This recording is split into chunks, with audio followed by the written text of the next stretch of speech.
مولاي صل وسلم دائما أبدا على حبيبك خير الخلق كلهم. مولاي صل وسلم دائما أبدا على حبيبك خير الخلق كلهم.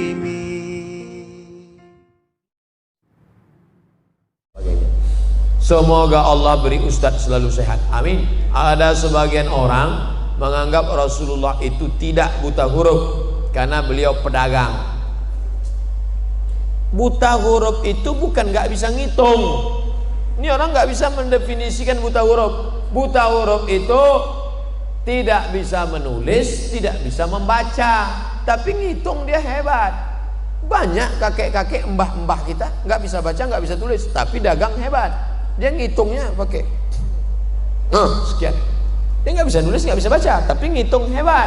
Dan Nabi Muhammad itu nggak bisa nulis, nggak bisa baca, bukan kerendahan, bukan kehinaan, justru itu mukjizat. Karena kalau dia bisa tulis, dia bisa baca, orang akan katakan, dia bisa tulis, bisa baca kan karena belajar dari orang Romawi, dia belajar dari orang Yunani. Tapi ini mukjizat, dengan tidak bisa menulis, tidak bisa membacanya, maka dia itu wama yantiqu anil hawa, dia tidak bicara mengikut hawa nafsunya. Nabi Muhammad tidak bisa tulis, tidak baca, yang ngomong bukan Ustadz, Allah. Mana ayatnya? Walladzi ba'atsa fil ummiyina, dia yang sudah mengutus kepada orang-orang ummi, buta huruf, tak bisa tulis, tak bisa baca, rasulan minhum, seorang rasul minhum, dari jenis mereka. Dia tak bisa tulis, tak bisa baca, tapi bukan kehinaan bagi dia, bukan naqs, bukan ajiz, tapi justru kesempurnaan, mukjizat yang luar biasa. Banyak orang tak bisa baca tapi bisa hafal Quran. Imam Syafi'i belum bisa baca tapi hafal Quran, karena Al-Quran bukan tulisan. Al-Quran bukan tulisan yang turun dari langit lalu dibaca. Enggak, Al-Quran itu suara. Suara Jibril didengar oleh Nabi, suara Nabi didengar sahabat, suara sahabat didengar tabi'in, suara tabi'in didengar tabi'in, sampai ke guru kita. Makanya banyak di antara kita yang belum bisa baca tapi bisa hafal ayat. Anak umur 5 tahun, anak umur 3 tahun, Bismillahirrahmanirrahim, Alif Lam Mim, Dzalikal Kitabul, dia belum bisa baca tapi dia sudah bisa hafal. Ketika dia bisa baca, dia bingung, loh ini tulisannya alama, kenapa dibaca alif lam mim? Alif lam mim, mana ada ya sama mim di situ? Kalau dibaca alama, karena Quran bukan tulisan. Quran itu suara yang turun lalu kemudian ditulis oleh sahabat. Jadi jangan katakan ini mukjizat. Nama bukunya Mabahith fi Ulumil Quran, ditulis oleh Syekh Dr. Qasabi Zalat, guru kami dulu mengajar di Al-Azhar dalam bidang apakah Nabi itu buta huruf? Ya, mukjizat. Saya seorang notaris, rekanan salah satu bank konvensional. Apakah penghasilan saya termasuk riba? Mohon penjelasannya Ustaz. La'anallahu akilar riba, Allah melaknat orang yang makan riba. Wa mukilahu, orang yang dikasih makan atau yang mewakilkan akadnya. Wa katibahu, katib penulisnya. Wa syahidaihi, 2 saksinya. Yang mau akad panggilnya 2 saksi. Sini bro, ikut jadi saksi ya. Kulluhum sawa, semuanya sama saja. Oleh sebab itu carilah rezeki yang halal. Allahumma aghnina bihalalika an haramik, barokahnya nggak ada. Duit hantu dimakan setan. Sudah banyak contoh kasus kaya raya banyak akhirnya hilang. Padahal kita minta sama Allah wa barakatan fir rizqi, minta barokah dalam rezeki. Apakah bersentuhan dengan suami batal setelah wudhu? Mazhab Syafi'i batal. Oh, suami istri kan mahram. Mahramnya mahram karena nikah, bukan mahram karena syahwat. Kenapa dengan ibu dengan adik nggak batal? Kamu bersahwat dengan ibu kamu. Saya nggak bersahwat nengok istri saya Pak Ustadz. Nengok istri orang baru saya bersahwat.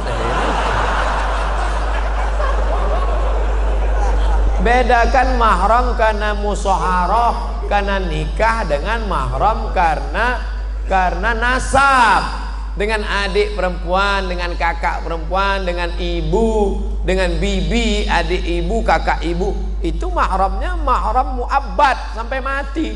Dengan istri ini kan karena nikah. Oleh sebab itu mazhab Syafi'i batal. Kenapa kawan saya yang dari Muhammadiyah mau berangkat kerja, dia salaman sama istrinya? Dalam hal ini Muhammadiyah pakai majelis tarjih.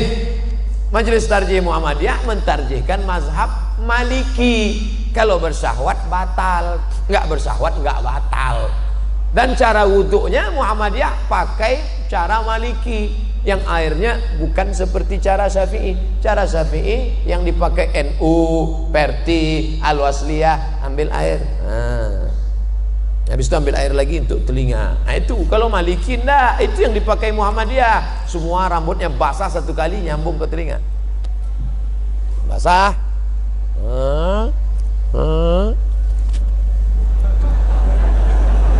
Satu kali. Cara wuduknya cara wuduk Maliki, batalnya juga cara batal Maliki. Itu yang dipakai Muhammadiyah. Saya tetap pakai mazhab Syafi'i, tapi saya enggak menyalahkan kawan saya yang pakai mazhab Maliki. Apakah hukum menahan angin saat sholat?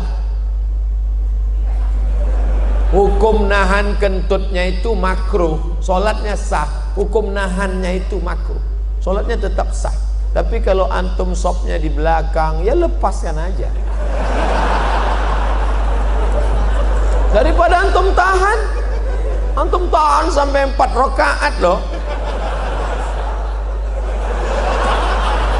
Orang salam, assalamualaikum warahmatullah, assalamualaikum warahmatullah, astagfirullah, astagfirullah. Ente enggak? Alhamdulillah. Assalamualaikum Pak Ustadz, mohon doanya Pak Ustadz, tanggal 10 Desember nanti saya ingin menikah. Alhamdulillah. Barakallahu lakum wa baraka alaikum wa jama'i bainakum bi khair. Maka mohon saran Ustadz bagaimana menjadi pemimpin keluarga yang baik menurut syariat Islam. 1. Kau pahami bahwa istrimu itu dipertemukan Allah dengan engkau. Kau katakan nanti kepada dia, Adinda, aku tak pernah mencarimu, kau pun tak pernah mencari aku. Allah sudah mempertemukan kita. Apa jawab istrinya? So sweet mas. Yang kedua, kalian adalah makhluk yang berbeda. Yang satu dari planet Mars, yang satu dari planet Venus. Sama-sama mau makan telur ayam, tetap beda. Yang satu mau mata sapi, yang satu mau telur dadar. Maka kalian diikat oleh dua. Apa yang mengikat? Wa ja'ala bainakum mawaddatan wa rahmah. Kalau ada salat malam ini yang datang pasangan-pasangan umur 70, 60, apa yang membuat mereka masih bergandengan tangan? Rahmah. Mawaddahnya sudah tidak ada. Apa itu mawaddah? Physically, rambutnya, matanya, kulitnya, fisik. Tapi rahmah menutupi kekurangan. Kenapa kau nikahi dia? Karena dia kaya. Kenapa kau nikahi dia? Karena dia bangsawan, bangsa yang hidup di awan. Kenapa kau nikahi dia? Karena dia cantik. Tapi setelah menikah yang kau lihat hanya kekurangannya. Kurang tinggi, kurang putih, kurang kaya, kurang mancung, kurang. Hunna libasul lakum wa antum libasul lahun. Mereka jadi pakaian bagimu dan kau jadi pakaian mereka. Tutupi aib cacat kekurangan. Kenapa Ustadz Somad malam ini pede ceramah? Karena ada pakaian. Pakaiannya luar biasa, Ittihad Islamic Center. Pakai sorban, pakai peci, maka pakaian. Jadilah kau pakaian. 4. Litaskunu ilaiha. Dia menenangkan hatimu, engkau menenangkan hatinya. Ingat bagaimana seorang sahabat ketika anaknya mati, meninggal dunia. Dia datang pulang ke rumah, Ummu Salamah memasakkan. Setelah itu dia berikan kepada suaminya. Setelah Abu Salamah kenyang makan, barulah Ummu Salamah cerita, Mas, ada yang mau ku sampaikan. Apa ceritanya Adinda? Anak kita mati. Biarkan dia makan, dia tenang. Ini belum apa-apa. Mas, kenapa mati lampu? Gimana dia mau tenang?